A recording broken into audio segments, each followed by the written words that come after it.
So one of the hardest parts of a project of this nature is taking the pallets apart, although a lot of times you don't need to take them apart, you just have to cut them to a certain size.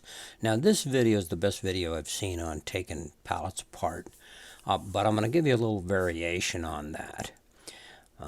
You'll notice they take blocks and put them under the planks here and then use a mallet, and that's really a great technique.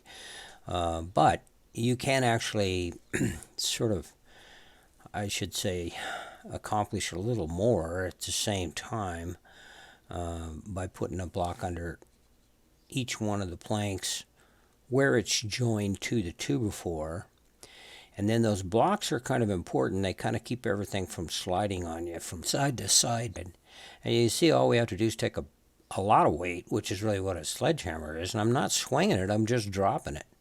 And notice how quickly that plank popped off. So all we have to do is throw it to the side, take all those nails out, and we got us a plank. Now, you can, of course, take the planks off what I call the hard way with nail pullers and crowbars and hammers and that kind of thing. But you see what happens is you can get them to where you end up splitting the wood. Now, the thing is, though, you really have to have the planks off one side in order to use that technique that I just showed you. You got to take them off of one side one way or another.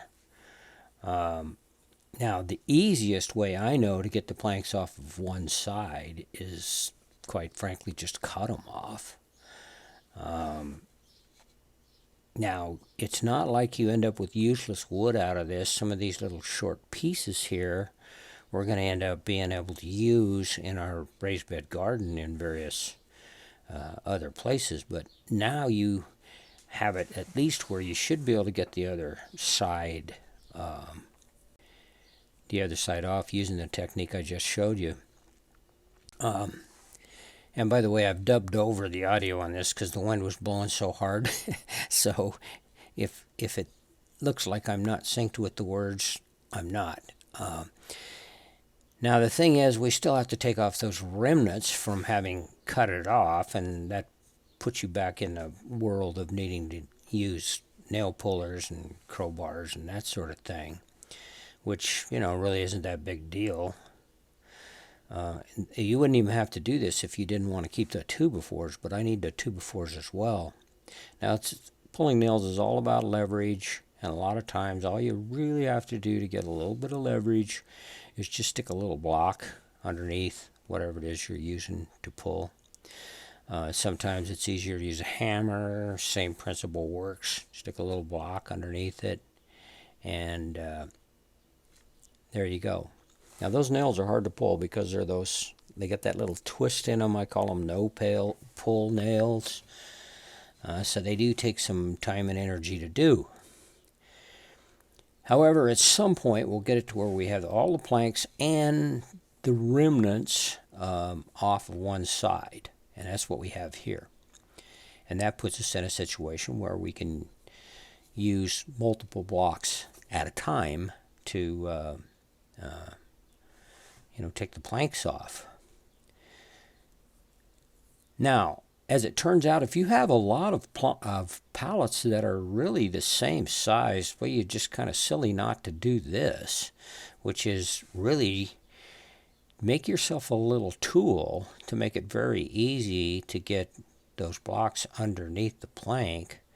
Of course, we have, as you can see, this is technically what we want to do. Is we want a block on each side, and then we'll take our sledgehammer and knock them off one at a time. But since we have to do that all the way down, and if we had more pallets that were in effect just like this one, this is where it really makes sense to just take a few minutes and make yourself a little fixture where all you have to do is stick the whole fixture underneath the pallet and you're ready to go, instead of having to do the blocks individually.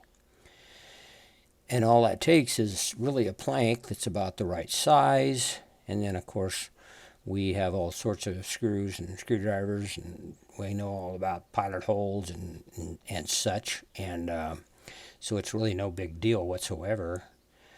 you can see where we're going with this is we're going to end up with one board that has 3 blocks. And of course, that way, all you have to do is just keep taking it down. So we slide that whole board underneath it, drop the pallet back down in the right place. Now the blocks are important. Yeah, there's those center blocks there keep everything from sliding side to side for us. And boom, boom, boom. Done deal. Now you can see all I have to do that is all the way down, and that pallet's done.